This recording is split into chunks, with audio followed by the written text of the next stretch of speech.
Hyderabad Sukkur motor وے کے لیے 9.5 ارب روپے کی حکومتی گارنٹی کی اجرا کی منظوری دے دی گئی ہے۔ وزارت صحت کی 49 ادویات کی قیمتوں میں اضافے کی سمری منظور ہوئی ہے۔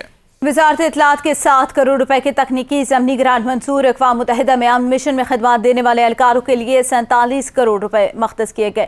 شاہد قریشی سے مزید جانتے ہیں۔ جی شاہد قریشی، اپڈیٹ کیجیے گا وزیر خزانہ اسحاق ڈار کی زیر صدارت اقتصادی رابطہ کمیٹی کا اجلاس کے حوالے سے۔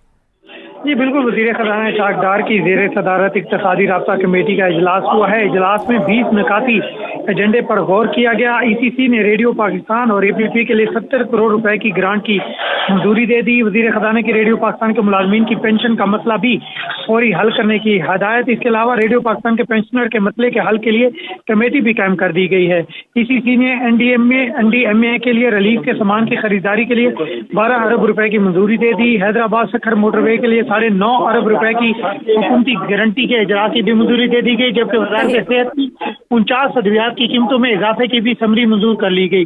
اس کے علاوہ وزارت اطلاعات کے لیے 7 کروڑ روپے کی تکنیکی ضمنی گرانٹ منظور کر لی گئی۔